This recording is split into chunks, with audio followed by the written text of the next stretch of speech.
A major RV industry CEO is stepping down in a surprising shakeup. Battleborn Batteries is taking one of YouTube's biggest solar influencers to court.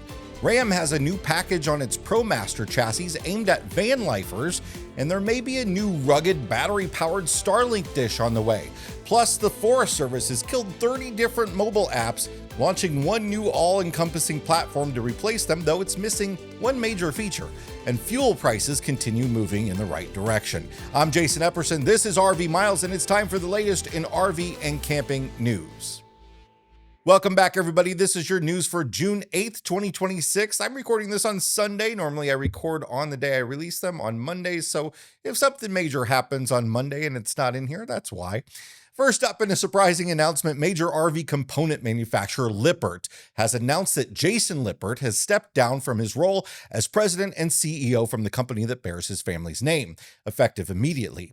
He'll also depart the company's board of directors. Lippert was founded in 1956 by Jason Lippert's grandfather, Larry Lippert. Jason Lippert has worked for the company for 32 years and became CEO of the main public holding company, now known as LCI Industries, in May 2013. He also served as the CEO of its subsidiary, Lippert Components, starting in February of 2003. The move comes after merger talks between Lippert and competing RV supplier giant Patrick Industries fizzled out.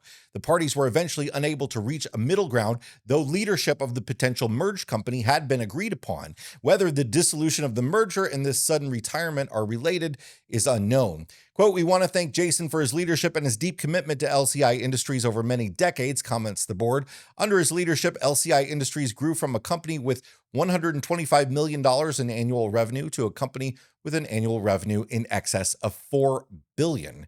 Lippert board member Johnny Serpilla has been appointed to serve as interim CEO. Serpilla has served on the board since 2019. Jason Lippert's agreed to serve in an advisory capacity for a period of 1 year to support the transition while the board conducts a search for a permanent CEO. Serpilla owned an independent RV dealership before becoming the president of retail sales at RV dealership giant Camping World, where he eventually became the company's chief business development officer before retiring in 2017. Separately, the board of directors has named Virginia Henkels as chair of the board, succeeding Tracy Graham, who stepped down after 10 years of service. More in a moment, but first, this episode is sponsored by Liquefied RV Toilet Treatment, the no BS toilet treatment that helps keep your RV smelling nice and fresh all the time.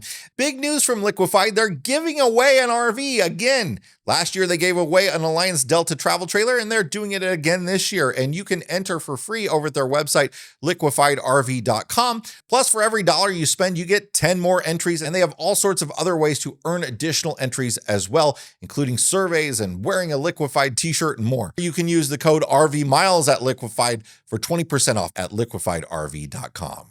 Dragonfly Energy, the Nevada-based manufacturer of Battleborn batteries, has filed a trade libel lawsuit against YouTube creator and solar power influencer Will Prowse, alleging he made false and misleading statements about the company's lithium batteries in a series of online videos. We shared the news of these videos back when he started doing them back in late fall of last year.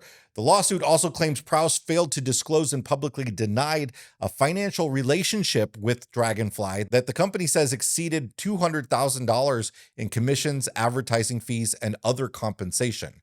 On his DIY Solar Power with Will Prowse YouTube channel, which has 1.12 million subscribers, Prowse has published 9 videos over the past 5 months, tearing open and testing Battleborn's sealed lithium iron phosphate batteries, primarily the company's 100 amp hour base model. The videos focus mainly on the battery's terminal design. Prowse argues that the battery's internal positive terminal can create high-resistance connections that generate excessive heat under certain fault conditions. He's characterized the design as unsafe and has criticized Dragonfly's response to his findings. Dragonfly contends the behavior is an intentional safety feature and that Prowse removed structural components, tested already damaged batteries, and operated them outside of their intended specifications, resulting in what it describes as a misleading portrayal of their safety and performance. Quote, "Dragonfly Energy respects and encourages good faith product reviews, independent testing, and open technical discussion," said Wade Seberg, the company's chief commercial officer. "This lawsuit is not about silencing criticism. It's about accountability when what we believe are false and misleading safety claims are presented as technical fact." Battleborn batteries gained much of their early reputation among RVers through the DIY solar and boondocking community and through promotion via social media influencers. They're one of the few brands that meet RV Industry Association standards for use in OEM applications. So many RVs that ship with lithium batteries pre-installed, and that's a more and more common thing lately, utilize Battleborn batteries, including Airstream, Ember, New Camp, and Forest River's Pause line. Dragonfly's complaint further alleges that Prowse previously gave favorable reviews to the same battery products and received more than $200,000 in affiliate commissions, advertising fees, and other benefits related to Battleborn products over several years. It states that Prowse later denied having a financial relationship with the company while continuing to present himself as an independent reviewer. Dragonfly alleges that the videos in question were published after affiliate and advertising agreements between the two parties had ended, sort of insinuating that it was a retaliation, but they didn't say why that relationship ended, why they shut off his affiliate links, whatever it was. Prowse has publicly discussed how his channel generates revenue through sponsored reviews, consulting work, and affiliate commissions. On December 23rd, Prowse published a video titled "How My YouTube Channel Makes Money," in which he explains that he does not have marketing relationships with companies, but charges a flat fee for what he calls an unbiased review. On September 9th, he posted in his DIY Solar Power forum a detailed account of his fees for videos, stating that he charges companies $12,000 for a basic product review video and $20,000 for a multi-battery, high-voltage, or battery hybrid inverter review, along with large installation how-to videos. That's a lot of money. He says he uses affiliate links where influencers receive a kickback from individual product purchases, and that if a product fails miserably, he will list his own affiliate links to higher quality products below a video. So Dragonfly says that Battleborn batteries have been deployed in more than 400,000 applications, including RVs, marine vessels, off-grid power systems, industrial equipment, and commercial trucking. The company states that its battery products have undergone third-party testing, and they maintain a strong safety record. Dragonfly was initially slow to respond to Prowse's claims about Battleborn batteries, which fueled owner concern and ire on social media. Months after the initial video, on April 6th, Dragonfly's CEO was interviewed by RV electricity expert Mike Sokol in RV Business Magazine, where he stated that the core battery architecture for the 100 amp hour Battleborn battery first reached the market back in 2016, 10 years ago, and that long-term field use combined with consistently low warranty rate shows the performance, quote, isn't theoretical, it's based on years of observed behavior in the field. Sokol is currently in the early stages of his own testing of Battleborn batteries, which he's chronicling on his RV Electricity Substack. You should check it out. I'll link to it in the description. He says he's trying to replicate a typical hard-use RV installation rather than a fast-cycle destructive test, the type that Will Prowse performed. Dragonfly's lawsuit seeks monetary damages as well as injunctive relief to prevent, quote, further false and disparaging statements about its products. Prowse has responded to the news of the lawsuit on his forum, stating, quote, I'm not really worried because the batteries have so many issues and I can prove them all in court. I just don't understand why it needs to go to court. I can't wait to bring these burning batteries into the courtroom. In another comment, Prowse continued, all of my cycle testing, every time I open up a battery, everything is on camera or the data was logged and anyone can download it and see the data matching up with the video. I could wiggle the terminal and show the internal resistance changing. It doesn't disconnect. It's just crazy that this time is being wasted on such a simple design flaw. Ram is making it a little easier and maybe slightly cheaper to build your own camper van. For 2027, Ram is introducing a new ProMaster Vanlife package aimed squarely at DIY van converters. Rather than adding any major new hardware, the Vanlife package bundles together some of the most commonly selected camper van options into a single package.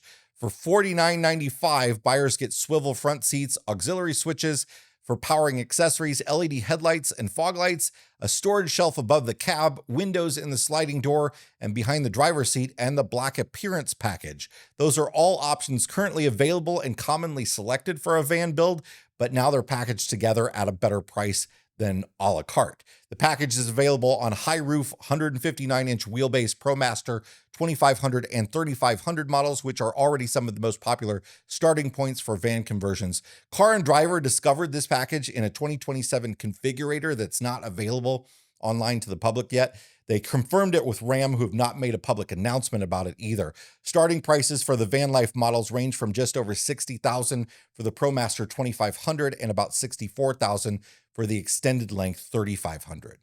The U.S. Forest Service has launched a new mobile app to provide visitor information for national forests and grasslands. You still have to book campsites on recreation.gov, though, but the new app is touted as compiling the most complete and accurate collection of Forest Service recreation sites that has ever been made available to the public, along with important planning tools like critical safety alerts, closures, amenity deals, and more. Visitors can search for opportunities such as hunting and fishing, water activities like canoeing or rafting, bike or equestrian-friendly trails, and campsites based on available amenities. Downloading maps ahead of time allows users to access their location, even in remote areas. Optional map layers, including fire information and National Weather Service alerts, can be toggled on.